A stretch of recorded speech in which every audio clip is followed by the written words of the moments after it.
Animai-vos, povo baiense, que está para chegar o tempo feliz da nossa liberdade. O tempo em que todos seremos irmãos. O tempo em que todos seremos iguais.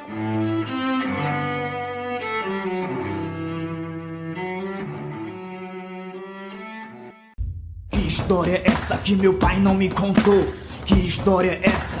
Que história é essa? Meu avô não contou para o meu pai. E meu pai também não me contou. Que história é essa? Que história é essa? Que história é essa? Que história é essa? Que história é essa? Que história é essa? Que história é essa? Que história é essa? Animai-vos, parabólicas e parabólicos. O podcast Parabólica Bahia retorna de uma pequena pausa e nessa temporada vamos falar sobre o ofício do historiador. Esse primeiro episódio vamos escutar sobre a conjuração baiana ou Revolta dos Alfaiates, ou como ficou recentemente conhecida, Revolta dos Búzios. Foi um movimento separatista ocorrido no ano de 1798 na cidade do Salvador, onde centenas de homens pretos influenciados pelo pensamento iluminista da Revolução Francesa conspiraram para derrubar o poder colonial. Agora em agosto, relembramos esse evento histórico que ficou marcado com a morte, esquartejamento e demonstração de intimidação e força do governo português, onde parte dos corpos de 4 homens negros foram pendurados em ponto de destaque da cidade. Homens negros, trabalhadores e tantos outros que pensavam na liberdade da colônia, na liberdade dos escravizados e escravizadas e pretendiam instaurar uma república. Para esse episódio de retorno do Parabólica, nessa segunda temporada, vamos dialogar partindo de um olhar filológico sobre este acontecimento.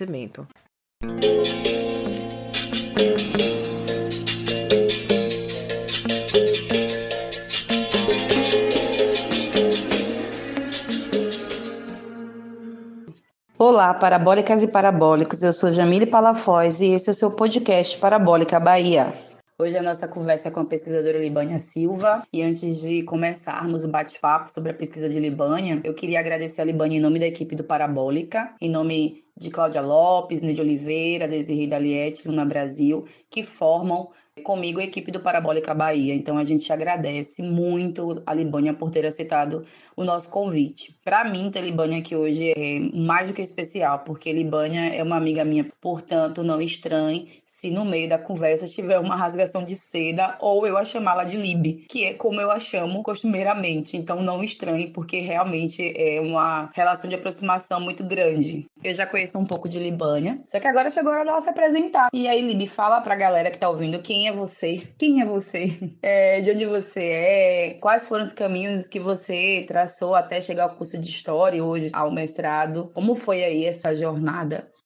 Oi, Jamílio, equipe do Parabólica. Mais uma vez, muito obrigada pelo convite. Me sinto muito honrada de estar aqui conversando com vocês hoje. Eu não tenho muito o que falar sobre mim mesma. Sou uma sertaneja orgulhosa. Sou de Valente, sertão da Bahia. Cresci na roça. Eu gosto de falar na roça, não na zona rural, na roça mesmo. Essa vivência ela foi muito marcante para mim, porque a época que eu cresci na roça não tinha energia elétrica, eu não tinha acesso a absolutamente nada, né? Jornais, às vezes nem a TV, porque não tinha energia elétrica. Tinha uma TV antiga que só funcionava às vezes com energia solar, enfim. E isso tem muito a ver com a minha escolha. Eu não sei, na verdade, se foi uma escolha pro caminho da história, porque eu cresci buscando saber mais sobre o passado com os meus avós, com as minhas tias mais velhas, as tias da minha mãe, saber mais sobre a história da região, sobre como aquela localidade havia sido formada. Sempre foi algo muito, muito forte para mim. É algo que é interessante, que me lembra muito assim da minha infância. Sempre perguntei muito sobre o passado e sempre fui muito apaixonada por objetos antigos. E o meu sonho, na verdade, era fazer arqueologia. Eu sonhava em fazer arqueologia. Quando eu concluí o ensino médio, eu era uma menina ainda, né? Tava com 15 anos e se eu pudesse eu teria ido embora para São Raimundo fazer arqueologia. Em São Raimundo Nonato eu já tinha descoberto essa informação, mas evidentemente não era possível. Uma menina de 15 anos sair de casa assim e ir para outro estado, de família pobre. Minha mãe evidentemente não teria meios financeiros para custear isso. E foi aí a época a gente tinha o sistema de ProUni, onde eram 5 escolhas, 5 cursos que a gente poderia escolher. Isso lá pros idos de 2007, 2008. E aí, uma das minhas escolhas, né, porque eu também gostava de biologia, nutrição, eu sempre fui muito, né, cheia de várias áreas me atraíam. E aí, um desses cursos escolhidos foi o de História com concentração em Patrimônio Cultural. E assim, eu acabei me matriculando nesse curso, né, que hoje não existe mais, que era na Universidade Católica de Salvador. Comecei o curso ainda assim um pouco receosa, né, fui morar lá em Salvador porque eu tinha família aí, então era muito mais fácil por questões de custo e etc. E me apaixonei completamente, né, porque eu já sentia de paixão por essa história, digamos que não formalizada talvez, desde a infância, foi completamente oficializado. E quando eu tive contato durante a faculdade, né, com os manuscritos lá no Arquivo Público do Estado da Bahia, inicialmente em uma visita técnica que eu fiz lá em 11 de novembro de 2009, eu nunca vou esquecer essa data, me apaixonei completamente. Eu falei, eu quero trabalhar nesse lugar, eu quero ter contato com esses manuscritos, com esses documentos um dia. E isso deu muito certo, isso aconteceu depois. No outro ano eu comecei a estagiar no Arquivo Público em 2010 e depois consegui uma oportunidade para trabalhar lá, né, para ter uma vaga de trabalho mesmo lá, e acabei ficando lá no total 10 anos. Só em 2019 que eu me desliguei do Arquivo Público. Esse período foi o suficiente para fazer com que eu me apaixonasse ainda mais pelos manuscritos e me decidisse que o caminho que eu precisava traçar para as investigações que eu queria fazer era em letras e infelizmente não em história, simplesmente porque em história não havia linha de pesquisa para isso. Você falando sobre essa vinda sua para Salvador, eu fiquei curiosa, a gente nunca conversou sobre isso. Eu queria que você falasse um pouco como foi essa chegada sua em Salvador, essa menina de Valente. Primeiro, você já tinha vindo a Salvador antes de vir para o curso de História? É uma curiosidade que eu tive. E se não, como foi assim essa chegada? Você encontrou muitos obstáculos? Aconteceram coisas estranhas? Conta aí um pouquinho pra gente. Então, foi uma fase muito difícil, né? Hoje, olhando para trás, eu acredito que eu tive depressão. Foi muito difícil mesmo, chorava todos os dias. Com saudade da minha mãe, com saudade de casa. Assim, eu já tinha saído da casa da minha mãe há um tempo. Fui morar sozinha com 12 anos de idade, justamente porque eu morava na roça, só tinha ensino médio na cidade, não tinha transporte mais da roça para a cidade para estudar. Então, ou eu moraria na cidade, ou eu não estudaria mais. E aí, eu dou uma pausa aqui para fazer todas as homenagens possíveis do mundo à minha mãe, Dona Nilda, maravilhosa, que confiou em deixar uma menina de 12 anos e morar sozinha para realizar o sonho de estudar. Mães, como sempre, sendo mães. Minha mãe confiou em mim e disse, vai, eu confio em você, segue o seu sonho, porque minha mãe, ela quis muito isso para ela e infelizmente isso não foi possível, né, por um milhão de motivos. Minha mãe não teve acesso à educação formal, então eu fui fazer isso por mim e por ela. Então eu fui morar em Salvador em 2009. Foi muito difícil esse começo. Eu já tinha ido a Salvador antes, para médicos, como sempre. Geralmente a gente quer de cidade pequena e mais pobre costuma ir muito mais por necessidade do que por lazer. Então, como até hoje existem, né, os carros da saúde, eu ia às vezes com minha mãe ou para mim mesma ir a médicos ou acompanhando ela, né? Então eu já conhecia. Conhecia pouco, mas já conhecia. A adaptação foi muito difícil. Era uma realidade completamente diferente, né? Uma cultura completamente diferente. A saudade de casa, como eu disse, mesmo eu já tendo antes morado fora, mas eu via minha família, minha mãe, assim, com frequência, toda semana ou a cada 15 dias. Então, estar em Salvador, assim, só poder voltar para minha cidade em cada feriado, foi realmente, assim, muito difícil. Mas uma escolha que eu faria novamente, com certeza, porque valeu a pena todo o sacrifício. Libânia, que bom que você não fez arqueologia, me desculpa, tá?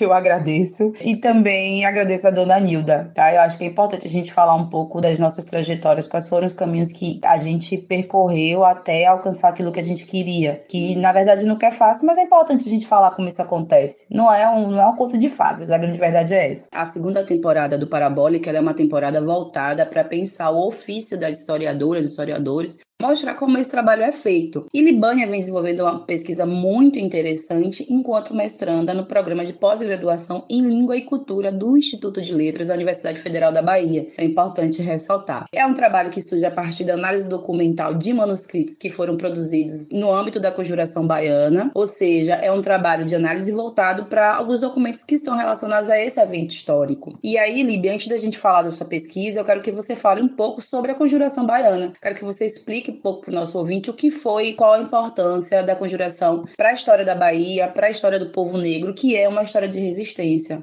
Pois é, Jamile, eu também fico feliz por não ter feito a arqueologia. Hoje, conhecendo um pouco mais sobre as diferenças entre as ciências, eu acho que eu vim parar no lugar certo na história. A Conjuração Baiana, na minha opinião, é simplesmente um dos eventos históricos mais importantes da história da Bahia, quiçá da história do Brasil. Infelizmente ela não é tratada, né, dessa maneira nos anais da história, digamos assim, mas é como eu a vejo. Para falar da Conjuração de maneira bem resumida, foi um evento histórico que aconteceu em Salvador, capital da Bahia, em 1798. A eclosão foi em 1798 e era um movimento que basicamente intentava a instalação de uma república, o rompimento com a coroa portuguesa e a instalação de uma república chamada República Bainense, como os próprios revolucionários se chamavam. Diziam que eles eram, republicanos e que queriam instalar essa República Bainense. Ó povo que nascestes para ser livre e para gozar dos bons efeitos da liberdade. Ó povo que vive flagelado com o pleno poder do indigno coroado. Esse rei tirano que se firma no trono para vos vexar, para vos roubar e para vos maltratar.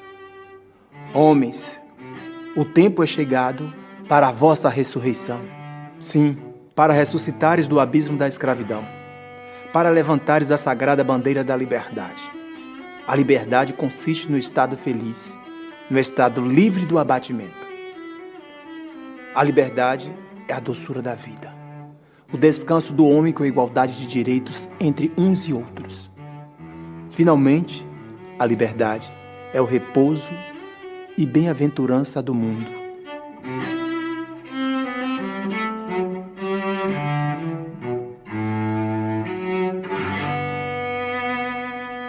E cada soldado e cidadão, mormente os homens pardos e pretos que vivem escornados e abandonados, todos serão iguais. Não haverá diferença, só haverá liberdade, igualdade e fraternidade. É tempo, povo. O dia da nossa revolução, da nossa liberdade e da nossa felicidade está para chegar. Animai-vos, que serás feliz para sempre. Nós estávamos fazendo, as guerras, de fato, para a expulsão dos portugueses daqui, da Bahia. Então, nessa perspectiva, que não é minha, mas de diversos historiadores que trabalham essa perspectiva, a Conjuração Baiana poderia ser considerada até mesmo o marco do início do processo de independência aqui na Bahia e, consequentemente, do Brasil. É um evento histórico que eu considero, como eu disse, muito importante, muito relevante e que merece ser pesquisado por nós, né? A gente sabe que a história não é esgotada, tem diversas perspectivas que podem ser exploradas, né, dependendo da análise metodológica, da corrente de pensamento que você vai seguir, né? Então, é um tema que, por esses motivos, é um tema que eu decidi trabalhar. E também por conta do contato com os documentos no arquivo público, né? Essa vivência diária com esse acervo e esse contato mais próximo com cada detalhe dos processos criminais foi o que me fez decidir trabalhar o tema. E sim, tem muita importância, né, para a história negra na Bahia, e no Brasil, né, porque nós tivemos, sim, a participação, não só a participação, mas o protagonismo também de homens negros. Difere da Conjuração Mineira ou Inconfidência Mineira, como queiramos nomear o evento histórico ocorrido em Minas Gerais à época, alguns anos antes, porque nós tivemos um movimento muito mais popular e um movimento que teve, sim, claro, a participação de camadas médias e altas da sociedade baiana da época, mas que teve também muita participação de homens e mulheres, né, das camadas mais baixas, no sentido da perspectiva econômica. Então, nós tivemos as pessoas escolhidas para servirem de exemplo para os demais habitantes da capitania da Bahia na época. Nós tivemos 4 homens negros escolhidos para serem mortos. Então, isso não pode ser desconsiderado. Em meio a 51 pessoas que foram interrogadas ali como réus, nós tivemos 4 homens negros. No meio de 51 pessoas que tinham algumas brancas,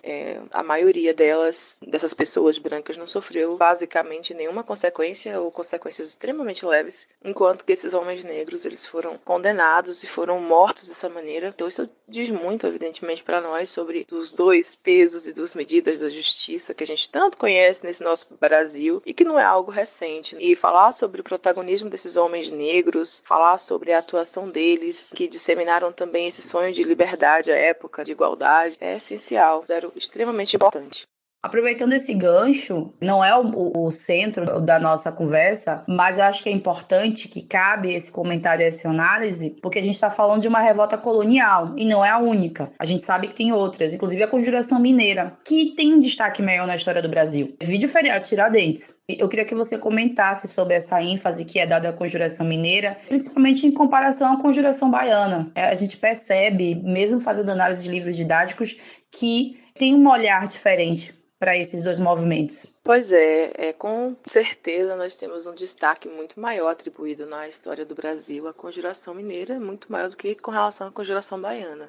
Na verdade, dependendo do material que a gente acesse, quanto mais antigos esses materiais, sobretudo se tratando de livros didáticos, por vezes a Conjuração Baiana sequer é mencionada. Então, isso evidencia que nós, historiadores, historiadoras, já conhecemos, estamos cansados de discutir, que é a questão de que a história ela não é natural, ela não é automática. A história ela é um processo que é construído a partir de escolhas políticas, com interesses diversos por trás, e a construção do mito do Tiradentes, dessa imagem de herói, foi uma necessidade, como nós sabemos, inicial ali do período republicano brasileiro. Logo em seguida, logo após a proclamação da República, a gente tem a instituição desse feriado e a eleição desse evento histórico como um evento histórico símbolo de lutas no Brasil. Então, nós temos essa escolha por diversos motivos, talvez pela questão de que à época ali nós temos um governo brasileiro que está centrado no Sudeste, centrado ali em Minas Gerais, São Paulo, Rio de Janeiro, talvez por desconhecimento desse episódio da história da Bahia, o que eu particularmente não acredito muito. E talvez também, por uma questão justamente de ter a percepção de que os mártires, já que Tiradentes foi transformado em um mártir, em um herói, o mártir da Conjuração Mineira foi um homem branco, enquanto que na Bahia nós tivemos 4 homens negros como mártires, que só agora em 2011 foram atribuídos no livro de Heróis da Pátria do Brasil. Então, acredito que esse conjunto de fatores, não sou uma estudiosa desse assunto específico, desse processo de oficialização da imagem do Tiradentes como uma figura que é hoje, mas considero que é esse conjunto de fatores citados, com outros mais, que gera esse protagonismo da Conjuração Mineira e esse esquecimento da Conjuração Baiana, que, como disse e repito, é importante frisar, não é natural, são escolhas com objetivos ali bem definidos. Libe, você é professora da educação básica na rede pública de ensino, é importante falar isso também, currículo maravilhoso, e é uma professora que tem em mãos um conjunto de fontes interessantíssimas sobre a conjuração. E aí uma curiosidade, você consegue trabalhar com fontes em sala de aula? Se você consegue, como é que você faz isso? Como os alunos recebem essa experiência? Como é que você faz? É possível? Jamile, muito legal a sua pergunta. Quando eu trabalhava no arquivo público, que eu estava lá diariamente em contato com essas fontes, eu já havia sido professora, não estava mais na época em sala de aula, e eu ficava desejando ter a oportunidade de voltar para a sala de aula e poder levar essas fontes até os estudantes, e isso hoje tem sido possível. Isso me dá muita felicidade, porque eu penso que é extremamente importante que a gente faça esse percurso em sala de aula com os nossos estudantes da rede básica, porque, por vezes, e é muito natural, eles não compreendem o processo de construção da história. E levar essas fontes até eles tem 1 milhão de possibilidades, de debate em sala de aula. Com relação à Conjuração Baiana, mais do que em outros conteúdos, eu sempre levo fontes para sala de aula, fontes não só manuscritas, mas outros tipos de fontes também. Mas claro que eu dou uma ênfase para as manuscritas. E com relação à Conjuração Baiana, eu costumo fazer o seguinte com eles. Geralmente eu levo para a sala de aula, a gente tem as publicações das transcrições, temos a que foi publicada em 1998, agora esse ano o Arquivo Público do Estado da Bahia está produzindo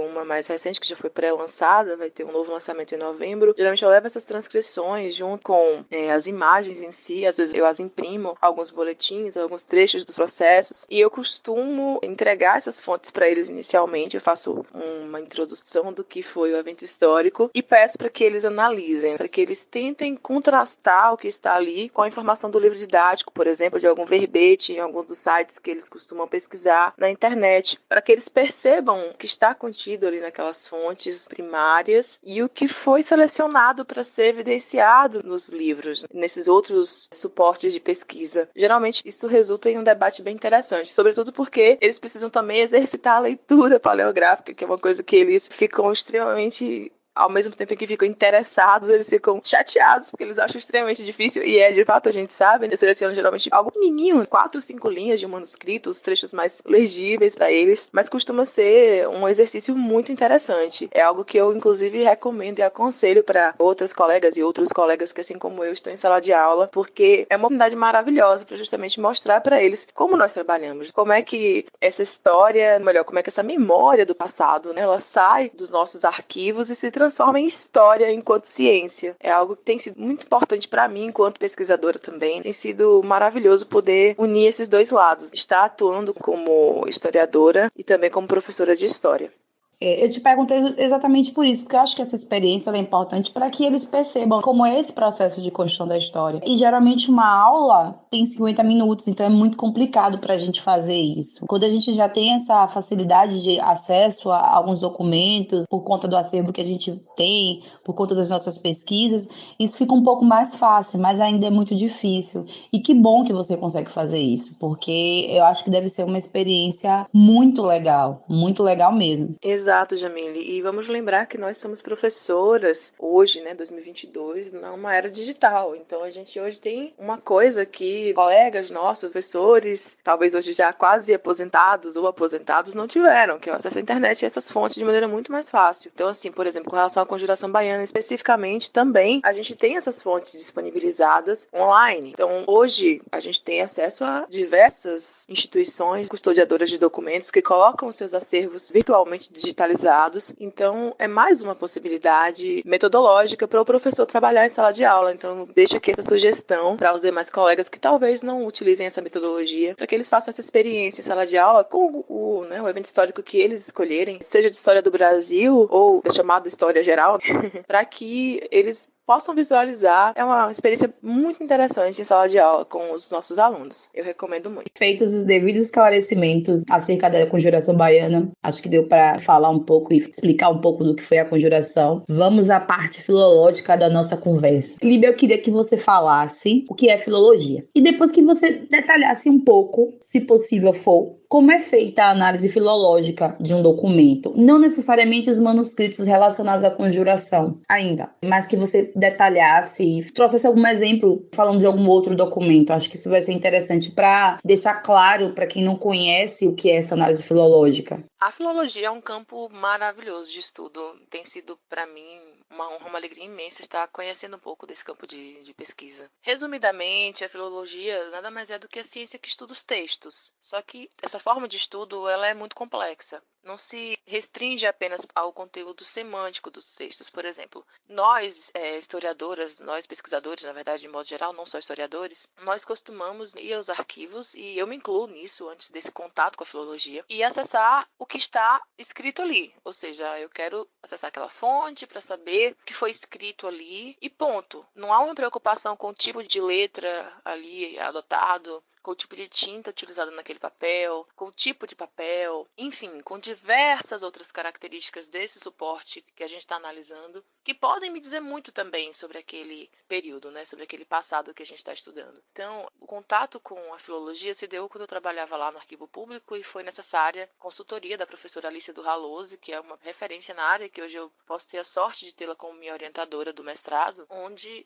ela trouxe essa necessidade de olhar o texto de outra forma, sobretudo porque estávamos falando de um processo de edição de documentos. Ou seja, a gente tem a transcrição do texto, mas a transcrição é só o primeiro passo da edição. A edição, ela é um conjunto de escolhas, né, sobre o modo de apresentação daquele texto. E é a filologia que vai cuidar disso tudo. Então, ao ter contato com essa área, se descortinou para mim todo um universo que poderia auxiliar nas nossas pesquisas históricas. Tem outros trabalhos parecidos com o que eu desenvolvo, com o que eu estou desenvolvendo, que eu considero importantíssimos para nós, especificamente historiadores. Eu gostaria de citar um deles. deles, que é o do professor Rafael Magalhães, professor doutor, né, agora acabou de concluir o doutorado, que trabalha o Marquês de Pombal. O professor Rafael, ele estuda documentos que foram ali, né, produzidos a pedido do Marquês de Pombal e a análise das letras desses documentos para tentar analisar quem estava escrevendo pelo Marquês de Pombal. E a importância de saber quem estava escrevendo é porque a partir dessa informação nós podemos ter uma série de outras coisas sobre as ações pombalinas e sobre a própria biografia do Pombal que podem ser acessadas a partir dessa análise. Eu não vou me adentrar muito no trabalho do professor Rafael, mas é um outro exemplo de como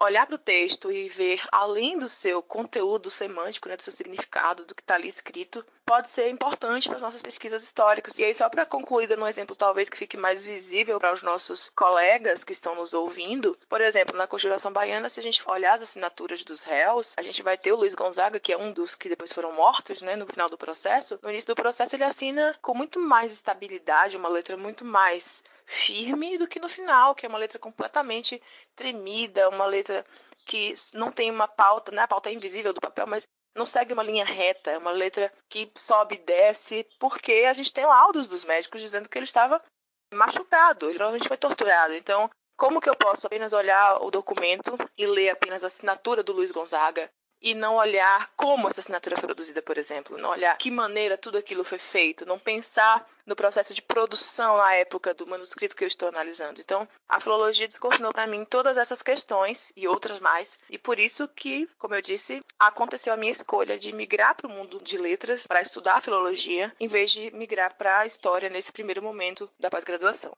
Agora, direcionando essa discussão da análise filológica para a conjuração, eu queria que você me falasse quais são os tipos de documentos que você analisa. São processos, são cartas, que você pode falar um pouco dessa análise desses documentos específicos.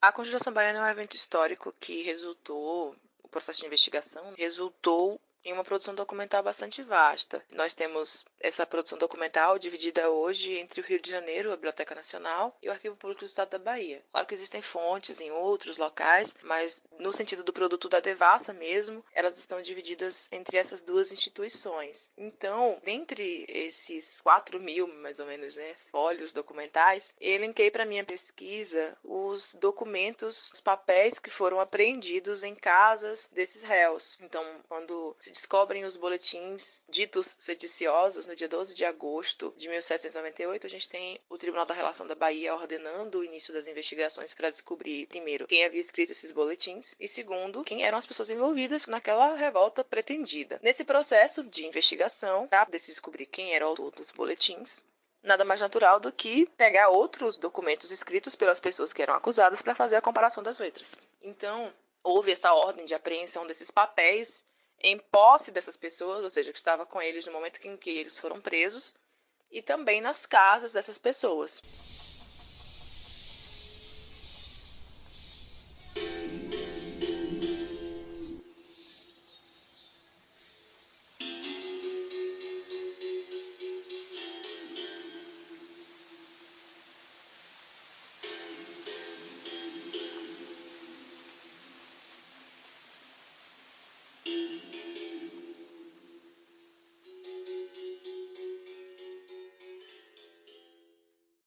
Por me ser constante que em vários lugares públicos dessa cidade e dentro de algumas igrejas se fixaram na manhã do dia de hoje vários papéis sediosos que acompanham esta, e seja necessário proceder às mais exatas averiguações em matéria tão delicada e melindrosa para servir no conhecimento de pessoa ou pessoas que os escreveram e espalharam a fim de serem punidos na forma das leis. Ordeno ao desembargador ouvidor-geral do crime que, sem perda de tempo, proceda à devassa deste caso e a todos os mais procedimentos que forem necessários para descobrimento dos autores.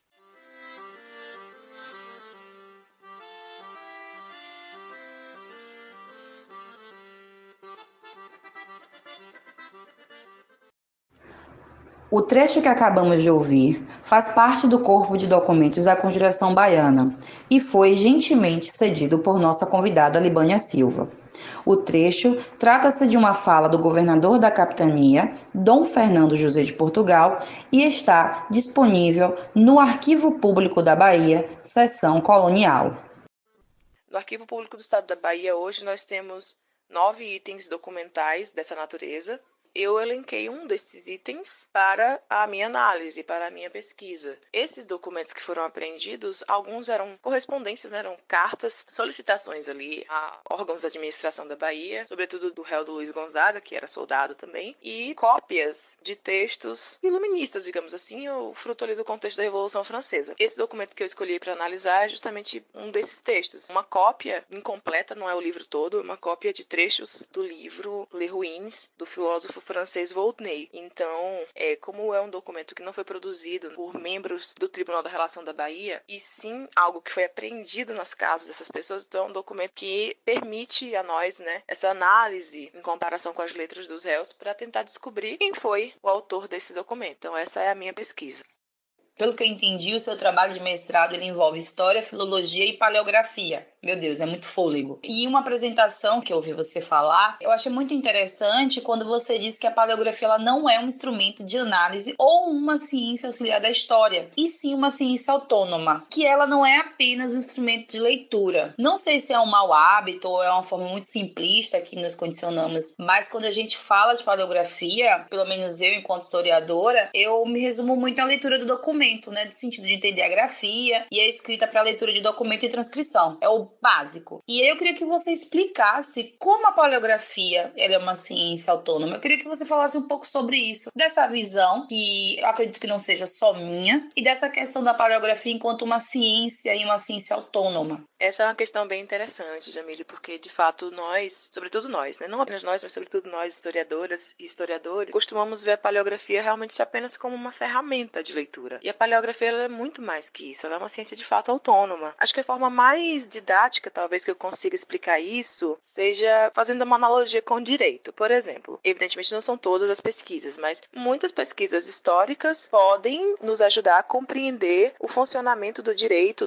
no passado, né, em determinados períodos, e também a compreender o processo de construção do direito que nós temos hoje, correto? Mas a história não é uma ciência que se presta, que nasce para atender às demandas do direito. A história ela é uma ciência completamente autônoma, que por si só tem suas metodologias, tem as suas formas, né, de análise e que consegue apresentar resultados por si só. A paleografia é idem. Então, nós costumamos falar que a paleografia, por exemplo, ela pode se dividir, né, numa análise mais simplista, paleografia de leitura, que é essa paleografia inicial, que é esse momento em que o estudioso está se familiarizando com aqueles textos antigos, já que a paleografia é a ciência de análise desses textos antigos, né? Então, como analisar esse texto antigo, como acessar aquele conteúdo do texto antigo, né? Então, esse é o primeiro momento. Para eu trabalhar com o texto, eu preciso compreender o que está escrito ali. Então, compreender todas as suas abreviaturas, compreender os sentidos diversos que muitas vezes uma palavra tem em um outro período histórico, enfim. Mas não se restringe a isso. A gente tem também a paleografia analítica, que é o que eu tenho desenvolvido nesse trabalho, por exemplo, que é justamente isso, é olhar para esse texto e analisá-lo de maneira mais aprofundada. Então, por exemplo, quando eu menciono que o meu trabalho nesse momento tem sido essa tentativa de identificação de autoria mecânica desse documento, o que eu estou dizendo? Não vou apenas olhar para 2 papéis, para 2 letras e dizer, olha, elas são parecidas, ou não, elas são diferentes. Não é assim que funciona. Nós temos uma série de elementos, de critérios, como por exemplo, o ângulo dessa mão, que é medido mesmo milimetricamente, o modo, ou seja, o tamanho dessa letra, o peso utilizado nesse papel, ou seja, como é caracterizar essa pessoa que escreve, como é essa mão dessa pessoa, a verificação de maneirismos, de formas de escrever que caracterizam a mão de uma pessoa muito mais do que outra. Enfim, são uma sequência de elementos metodológicos reunidos que nós utilizamos para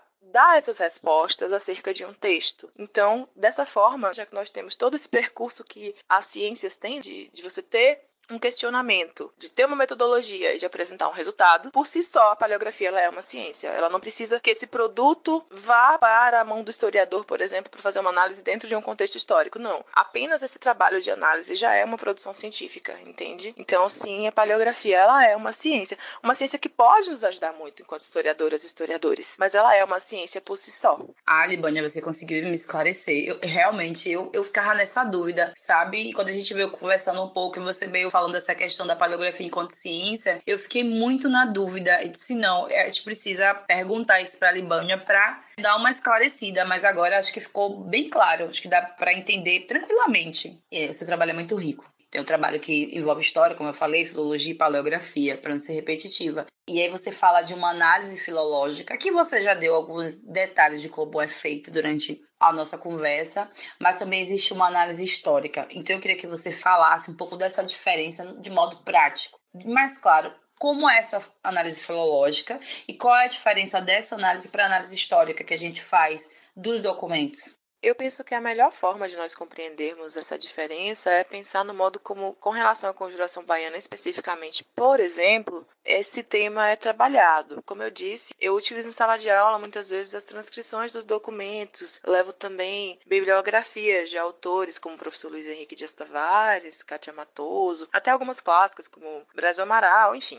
Levo para eles em sala de aula essas referências sobre esse evento histórico para que eles possam verificar em sala de aula. Da mesma maneira, muitos colegas nossos, historiadores e pesquisadores de outras áreas que estudam a conjuração baiana, por exemplo, eles utilizam essas mesmas fontes. No caso da publicação dos documentos da conjuração baiana, eles estão ali acessando as informações do evento histórico. Então, nessa transcrição paleográfica publicada na forma de livro, nós temos ali todos os dados. Quem foi preso, em que data foi preso, o que respondeu no interrogatório, tudo isso está contido ali na transcrição. Essa é uma análise historiográfica, uma análise histórica desse conteúdo.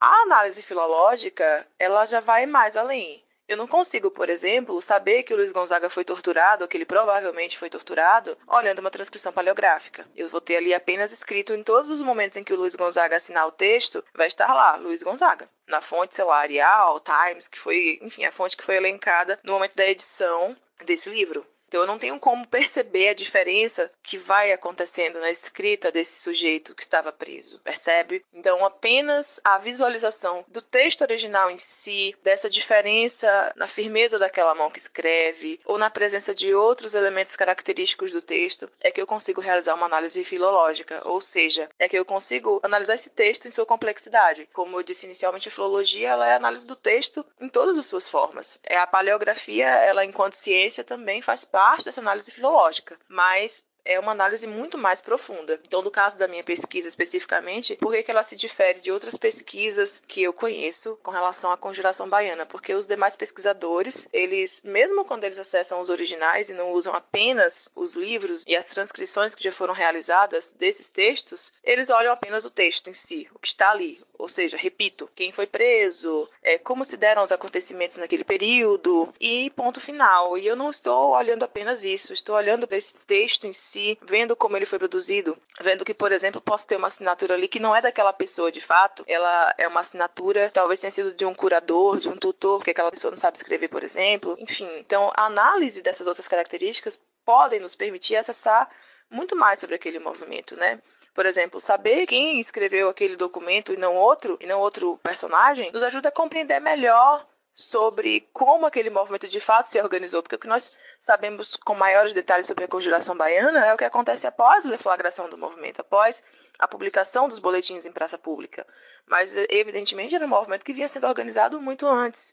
E a gente tem diversos autores, né, como Istvan, Jansson e diversos outros que trabalham esses antecedentes, que estudam, né, como o movimento vai se construindo. Mas, se nós olhássemos esses documentos numa perspectiva filológica, nós, historiadores, que temos todo esse arcabouço teórico-metodológico da história, né, para nos fazer olhar esses textos com criticidade, se nós reunirmos esse arcabouço teórico-metodológico da história com o arcabouço teórico-metodológico da filologia e da paleografia, com certeza, sobre diversos temas diferentes de história, nós conseguimos acessar muito mais elementos desse passado que nós estamos querendo analisar. Infelizmente, muito infelizmente, o nosso bate-papo está acabando. Se fôssemos um videocast regado a cerveja, a gente poderia ficar aí uma tarde inteira conversando, porque o tema é muito interessante, mas como somos uma produção independente, sem nenhum tipo de patrocínio, e contamos com a gentileza das pessoas de falarem sobre os seus respectivos trabalhos, a gente infelizmente tem que acabar. Com isso, Libânia, eu queria te agradecer mais uma vez, agradecer a você em nome da equipe do Parabólica. Sem sombra de dúvidas, vai ser um episódio muito interessante. E eu quero te fazer um último pedido. Eu, a pessoa, pede tudo. No Parabólica a gente tem um quadro chamado Largue o Doce, uma expressão bem baiana, onde a gente pede que o nosso entrevistado ele faça uma indicação de um livro, ou uma música, ou um lugar que você considere bem interessante, que as pessoas conheçam. Não necessariamente precisa ser os três, mas dentro dessas possibilidades, aquilo que você acha interessante indicar para quem está ouvindo o nosso programa. Só que o Largue o Doce com você, Libânia, não poderia ser diferente. Como estamos no mês das historiadoras e dos historiadores, e você trabalhou algum tempo no arquivo público, a gente queria que você indicasse um documento daquele acervo, um documento que você teve contato e acha interessante. O que é que você tem para nos indicar? Você quer que eu indique um documento? É torturante pedir isso. Para mim é muito torturante, porque eu sou completamente incapaz de indicar um documento, Sou declaradamente apaixonada por diversos documentos daquele lugar com os quais eu tive contato, de formas completamente diferentes. Então, eu não consigo indicar um documento. O que eu largo doce aqui, deixo como recado para vocês, sobretudo vocês, colegas historiadores e colegas historiadoras, visitem os arquivos. Não só o Arquivo Público do Estado da Bahia, mas visitem os arquivos. Explorem, conheçam as fontes. Por exemplo, com relação à Constituição Baiana, a publicação de 98 trouxe apenas os processos, especificamente no sentido dos documentos ali produzidos ali naquele momento pelo Tribunal da Relação, mas existiam cartas régias, existiam, por exemplo, pedido de retirada dos corpos desses homens que foram mortos, estavam ali expostos nas ruas da cidade de Salvador, que foram coisas que não estavam contidas na publicação original. O que eu estou querendo dizer com isso? Muitas vezes existe muito mais sobre os nossos recortes históricos, sobre o que nós pesquisamos. Existe muito mais ali nas instituições custodiadoras do que apenas aquele universo que está ali descrito nos índices, enfim, nos instrumentos de pesquisa. A gente precisa entender de administração colonial. Então, primeiro passo, colegas, vamos estudar administração colonial, estrutura administrativa portuguesa, para a gente saber onde procurar, para a gente saber onde olhar para tentar achar as nossas fontes. Quem era que era responsável pelo quê na época? Qual era o órgão? Vamos tentar pensar como era esse funcionamento e ir até esses arquivos e acessar esses documentos. E olhar esses documentos, como eu disse, não só dessa maneira que a gente costumeiramente aprendeu, eu estou generalizando um pouco, mas infelizmente na maioria das vezes é assim, nós não fomos treinados na universidade a olhar esses textos com essa complexidade, mas faz parte do nosso exercício enquanto cientistas, enquanto historiadores, enquanto pesquisadores e pesquisadoras, esse aperfeiçoamento natural. Então, eu largo doce nesse sentido de pedir que vocês visitem esses arquivos e não apenas os visitem, mas os visitem tentando olhar para esse texto com um novo olhar, como se fosse a primeira vez. E não só textos novos, volta na tua fonte manuscrita, olha ela com um novo olhar. Tenta olhá-la sem ver o conteúdo inicialmente, tenta olhar para ela vendo esse tipo de papel, esse tipo de letra, esses elementos constitutivos do texto em si. Quem sabe, ao olhar esse documento dessa maneira diferente, você consiga ter novas experiências, Esse é o meu recado. E desculpa, mas como eu disse, não consigo indicar um único documento. Libânia, mas foi uma pergunta para provocar mesmo, me desculpa. E eu concordo com você, acho que você respondeu muito bem, acho que a gente precisa conhecer esses acervos, sabe? Isso ajuda muito no desenrolar da pesquisa, entender como funcionava. Então, acho que você respondeu muito bem. Eu queria te agradecer mais uma vez, agradecer em nome do Parabólica, agradecer especialmente meu nome, tá? Acho que foi uma entrevista muito legal, muito, muito, muito, muito obrigada mesmo, Libi. Eu que agradeço pela honra do convite, pela oportunidade de falar um pouquinho sobre a minha pesquisa aqui nesse espaço. E aproveito ao me despedir para fazer esse pedido mesmo, de maneira falando agora um pouco mais séria. A gente, enquanto historiadores, enquanto historiadoras, às vezes se limita bastante no nosso universo. A gente ainda tem esse hábito de estabelecer muros entre a ciência, estabelecer fronteiras e disputar territórios, enquanto nós não compreendermos de que nós precisamos uns dos outros, das outras áreas, para que a gente consiga, de fato, construir um conhecimento. Então, vamos tentar desconstruir esses muros cada vez mais, derrubar esses muros, olhar para o terreno do lado, digamos assim, e ver o que aquele terreno do lado pode nos oferecer. Nosso campo de estudo, com certeza, oferece muitos elementos para todas as outras áreas, acho que eu posso dizer todas as outras áreas. Tenho certeza de que essas outras áreas também têm muito para oferecer para a gente. Então, eu espero que, de alguma maneira, o que eu disse sobre essa minha experiência nessa outra área nova, que tem sido o universo das letras, da filologia especificamente, tem trazido para mim como pesquisadora, e espero que isso deixe uma sementinha, sobretudo em vocês, colegas historiadores e historiadoras, com relação a, de repente, se abrir para esse novo percurso. E um feliz Dia dos Historiadores e Historiadoras para nós, e até a próxima. Um abraço. Que história é essa que meu pai não me contou? Que história é essa? Que história é essa? Meu avô não contou para o meu pai, e meu pai também não me contou. Que história é essa? Que história é essa? Que história é essa? Que história é essa? Que história é essa? Que história é essa? Que história é essa? Que história é essa? Então, que história é essa? Ou que episódio foi esse? Essa conversa que acabamos de escutar ficou muito massa. E aí, o que vocês acharam? Iniciamos essa temporada com um assunto que ainda é pouco conhecido no Brasil, a Revolta dos Búzios ou Conjuração Baiana. Acredito que esse episódio, como disse Jamile, ficou muito didático. Libânia é uma sertaneja que veio ainda nova desbravar a capital. No curso de História encontrou amor pela profissão. No Arquivo Público da Bahia descobriu amor pela documentação e pela produção daqueles documentos. Esse episódio nos ajuda a entender um pouco o que é a filologia. Descobrimos também que a paleografia é uma ciência autônoma e não apenas um método de análise dos documentos e fontes.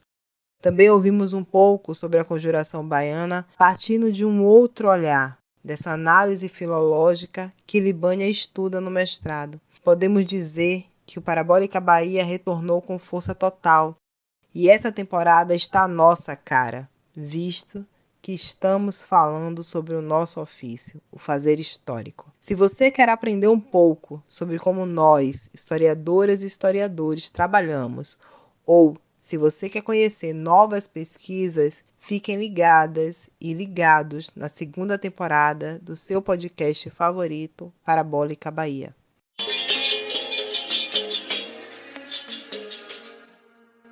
Para a composição desse episódio, tivemos na produção, roteiro e apresentação, Jamile Palafoz. Edição de texto e transcrição, Cláudia Lopes. Edição e mixagem, Neide Oliveira. Gestão de mídia, Cláudia Lopes. Nossa vinheta foi produzida por Verônica Ribeiro e Ed Santana. Narração de Cláudia Lopes. Utilizamos como ilustração o texto da Revolta dos Búzios e o rap, que foram retirados do filme 1798, Revolta dos Búzios, de Antônio Olavo. Trilha sonora Baianidade Afro é de composição de Lucas de Gal e abertura sertaneja composição de Zezinho Reis. Estamos também no Instagram, Facebook e YouTube como @Parabólica Bahia. Nos siga e comentem.